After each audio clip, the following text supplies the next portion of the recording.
Skin care controversies जैसे कि benzene, parabens, phthalates, retinol depression, इन सब के बारे में तो आपने सुना ही होगा। तो आज इस वीडियो में हम इन सब के बारे में बात करेंगे और ये देखेंगे कि इनको कैसे आप समझें और इसके बेसिस पे कैसे आपके स्किन केयर प्रोडक्ट्स आप सिलेक्ट करें।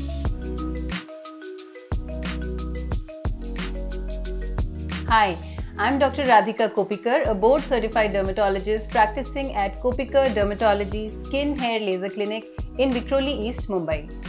जब स्किन केयर की बात होती है तो आपने ऐसे बहुत सारे कंट्रोवर्सीज सुने होंगे स्किन केयर प्रोडक्ट से रिलेटेड, जैसे कि पैराबेन्स, फ्रेग्रेंसेस, बेंजीन या रेटिनॉल डिप्रेशन। और ये सब सुनकर आपको बहुत अचंभा होता होगा कि हम कैसे अपने सही प्रोडक्ट सिलेक्ट करें जो आपकी स्किन के लिए सेफ़ हो और आपको कोई साइड इफ़ेक्ट ना पहुंचाएं।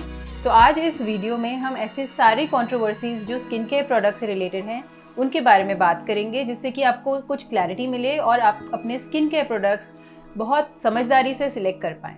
तो सबसे पहले आज हम बात करते हैं बेंजीन के बारे में। बेंजीन एक ऐसा केमिकल है जिसे कैंसर से लिंक किया गया है और कई सारे हेल्थ प्रॉब्लम से भी लिंक किया गया है। बेंजीन जो है आजकल कुछ रिपोर्ट्स में पाया गया है कि किसी सनस्क्रीन्स में पाया जा रहा है। Not all sunscreens, but some sunscreens contain a damaging level of benzene in them. Benzene is not an ingredient, मतलब ये हम जान के सनस्क्रीन में ऐड नहीं करते हैं, ये अनजाने में as a contaminant during manufacturing process sunscreens में मिल जाता है। तो आपको ये जानकारी होनी चाहिए कि जब आप अपने सनस्क्रीन्स खरीदें तो आप बेंजीन नाम के केमिकल के बारे में ज़रूर रीड करें कि आपका जो सनस्क्रीन है वो बेंजीन मुक्त है और उसमें बेंजीन ऐड नहीं हुआ है as a contaminant during the manufacturing process.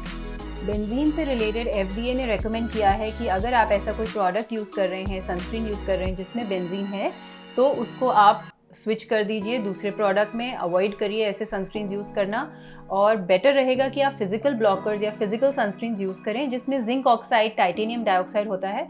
इनमें बेंजीन कंटेमिनेशन के चांसेस काफ़ी कम होते हैं। तो आप जब सनस्क्रीन लें, खरीदें नेक्स्ट टाइम, तो ज़रूर बेंजीन नाम के केमिकल का ध्यान रखिए, उसको अवॉइड करिए and choose a sunscreen which is benzene free. Next हम बात करते हैं फ्रेग्रेंसेस के बारे में। फ्रेग्रेंसेस भी एक ऐसा कंट्रोवर्शियल टॉपिक है स्किन केयर इंडस्ट्री में जिससे कि काफ़ी कन्फ्यूजन होता है लोगों को।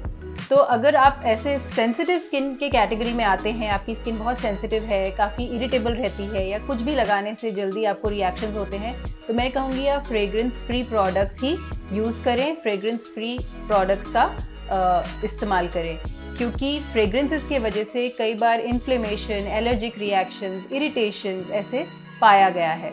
तो आप जब अपने स्किन केयर इंग्रेडिएंट्स की लिस्ट आप रीड करें तो फ्रेग्रेंसेस के बारे में पढ़ें। इसको कई बार परफ्यूम के नाम से लिखा जाता है या फ्रेग्रेंस करके लिखा जाता है।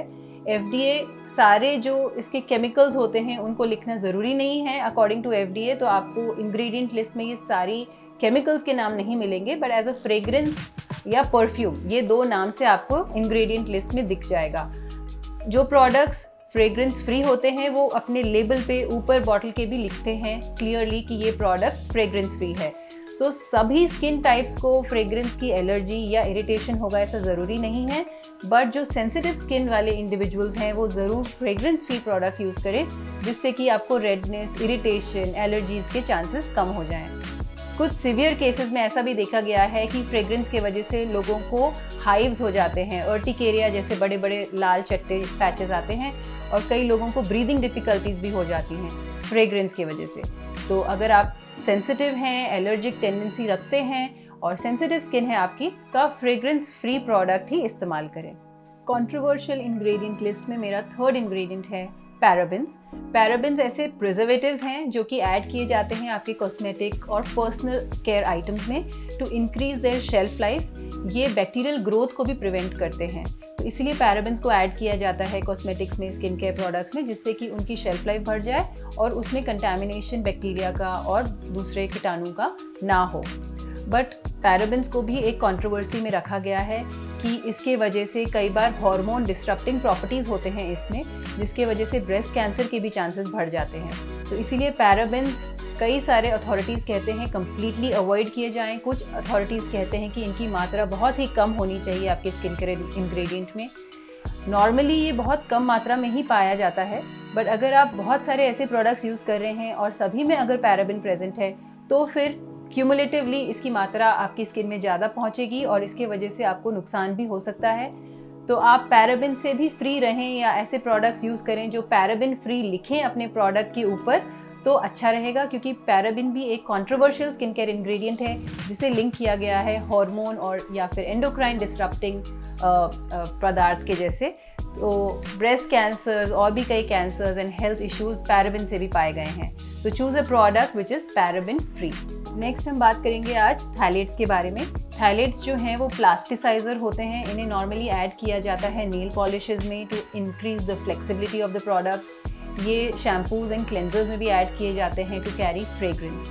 ये भी काफ़ी एक कंट्रोवर्शियल इंग्रेडिएंट है स्किन केयर प्रोडक्ट्स में, इवन पर्सनल केयर आइटम्स में और कॉस्मेटिक्स में, बिकॉज इसे लिंक किया गया है एंडोक्राइन डिसरप्शन के साथ। मतलब ये आपके हार्मोन जो सिस्टम होता है बॉडी का, उसको डिसरप्ट करता है, उसको डिस्टर्ब करता है। इसको फीमेल्स में अर्ली ब्रेस्ट डेवलपमेंट के साथ भी अटैच किया गया है इस इंग्रेडिएंट को। इवन मेल एंड फीमेल्स में बर्थ डिफेक्ट्स, रिप्रोडक्टिव ऑर्गन के बर्थ डिफेक्ट्स के साथ भी इसको अटैच किया गया है इस केमिकल को। और बात ऐसी है कि ये बहुत इंग्रेडिएंट्स लिस्ट में आपको प्रोडक्ट्स के पीछे दिखाई नहीं देगा, क्योंकि ये फ्रेग्रेंस के साथ ऐड किया जाता है, इसलिए आप इसको इंग्रेडिएंट लिस्ट में पढ़ नहीं पाओगे। नॉर्मली ये कोलोन्स में, परफ्यूम्स में, डिओड्रेंट्स में भी पाया जाता है, बट एज अ थैलेट आपको इंग्रेडिएंट मिलना मुश्किल है। कुछ मेन जो इंग्रेडिएंट्स थैलेट वाले होते हैं वो मैं यहाँ लिस्ट कर रही हूँ, जो आपको इन प्रोडक्ट्स में मिलते हैं इस नाम से। तो इनको आप पढ़ लीजिए। और इस वजह से मैं फिर ये कहूँगी कि आप फ्रेग्रेंस फ्री अगर आप प्रोडक्ट इस्तेमाल करते हैं तो आप सेफ़र रहोगे, क्योंकि थैलेट्स का जो एडिशन है वो फ्रेग्रेंस के साथ मिक्स करके किया जाता है एंड ये एक एंडोक्राइन डिसरप्टिंग केमिकल है। और अच्छा रहेगा कि हम इससे दूर रहें, क्योंकि ये अपने बॉडी के इंटरनल जो सिस्टम है, हार्मोन सिस्टम है, उसको डैमेज करता है। तो एंड में मैं यही कहना चाहूँगी कि स्किन केयर से रिलेटेड काफ़ी सारे कंट्रोवर्सीज़ हैं, स्पेशली स्किन केयर इंग्रेडिएंट्स को लेकर, और काफ़ी कंफ्यूजिंग हो सकता है, चैलेंजिंग हो सकता है कि किस प्रोडक्ट को हम सिलेक्ट करें जो हमारे लिए सेफ़ भी हो, इफ़ेक्टिव भी हो।